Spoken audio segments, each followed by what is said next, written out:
Here in this demo, we've got two major things we're going to say. One, for millimeter wave, we have our advanced design system platform, new release, ADS 2024.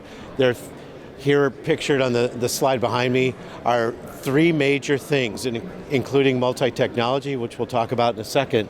We have EM improvements, where there's a tremendous amount of speed-ups for millimeter wave and multi-technology package designs and MMICs. There's electrothermal analysis, which has also been greatly sped up.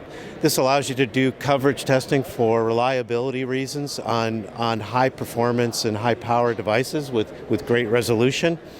We now are able to go to the Design Cloud and greatly speed up time varying analyses. And we also have added Python APIs that allow people to access the inside of the ADS platform to invoke it externally for their regression harnesses to do corporate automation and pre-validation for tape-outs. The other thing I wanted to note, and we'll just let the slides continue, is this is more 3.5 compound semiconductor. Thank you. Compound semiconductor oriented for millimeter wave, where the packaging is integrated. For the silicon universe, we also have our PathWave RFIC products, Golden Gate and RF Pro. These have also been enhanced with new features for doing millimeter wave with the standard silicon processes, PDKs, and partners. So within these partners, we not only have the same millimeter wave benefits, but we also have foundry support from TSMC, many foundries. And for silicon-oriented designs, we have other products that work directly in silicon flows in Virtuoso and Synopsys Design Compiler that allow, with open access, the ability to transfer designs and interoperate. So with foundry support that's interoperable, as well as these tools for RFIC simulation, as well as RF Pro, they can interoperate between these platforms, and we can bring that millimeter wave experience directly to your silicon experience as well. Okay, we're over to our second part of the demo now, and as Aaron just described, what we're doing is being first in millimeter wave design, trying to make the individual engineers as effective as possible. But our customers also need to ensure that their R&D organization is able to be as agile and as fast responsive to the market as possible. And the way to get there is we need to be able to use more enterprise flow technologies. So, for instance, we're going to talk about two different items. One, high performance computing, and the other one is going to be about Python APIs. Okay, so let's take a look at it. So first thing, is rather obvious why high-performance computing is really important for EDA. It's because why take 24 hours to simulate something when I can actually just get it done in just a couple of hours?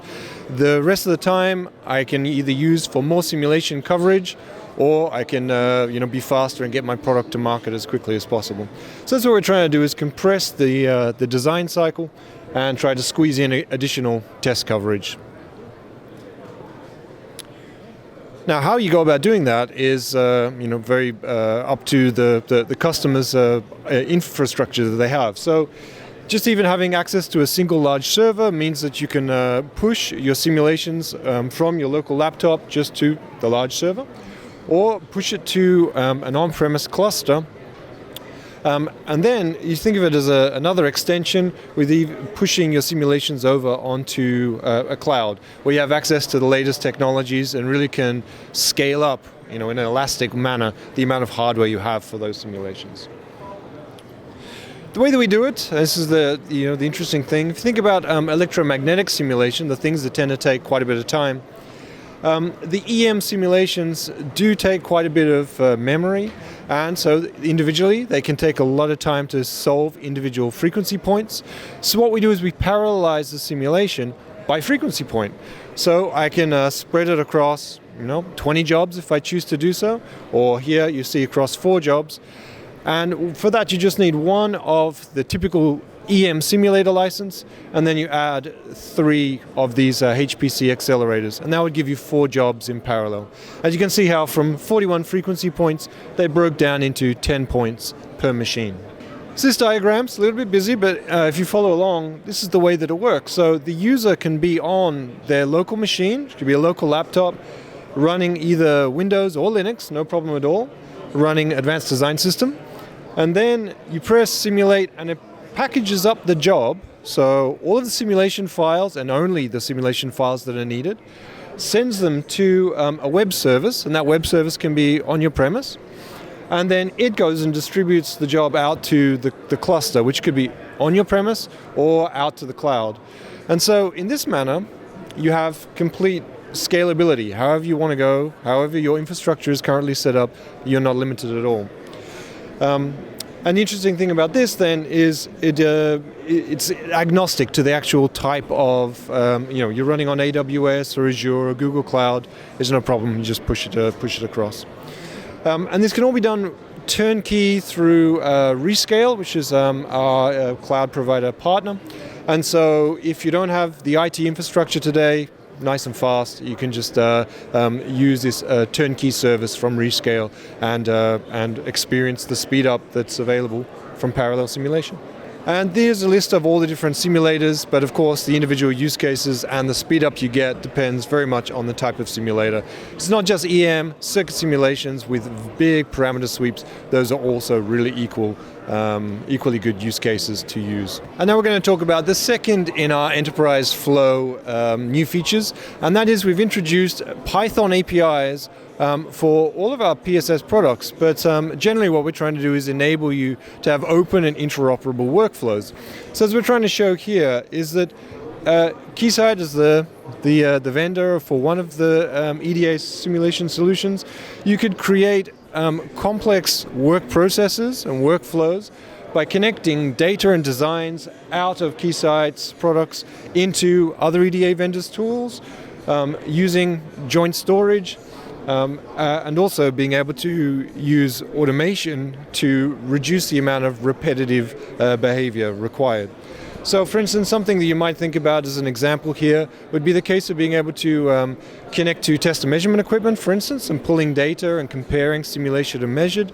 Another thing you could think about is pulling simulated data out of our ADS and then using artificial intelligence in order to create neural network models for trying to curve fit the data and post-processing it. Or finally, as we're going to move into here, would be a case of an example of automation. So this is one use case where a signal integrity engineer needs to be able to simulate many different high-speed signal lines on a printed circuit board. It takes quite a lot of time to extract each of those. And if this is repetitive work, because there's multiple iterations of the board, what could be done instead is to, using Python and using the Python APIs, to write a script that enables you to read in the ODB++ board design file. It then gets imported, it generates an analysis, it runs the analysis, and then takes the S parameter EM model and puts it into a channel simulation, which is where we want to get to. We want to get to this system level simulation generating the final eye diagrams, and at this point generating reports. So if I was to do this manually, this would be a very effective flow for me to do this manually. But if I have to do it over multiple iterations, or it's something that I need to do for multiple different evolutions of a design, then this is the type of work or behavior that I would like to automate and have a script and just run through. And finally, it even changes the way you think about hardware design, because if you can do this, why not set up a regression test harness so that at the end of the day, anytime a new design file is checked in, you could rerun the simulations and generate new reports and see what's changed. So it unlocks new behaviors for our customers in order to have predictable design cycles and reduce the amount of risk. Well, those are the demos, and I hope that you enjoyed them, and can't wait to see you at another event soon. Go check out keysight.com for more information.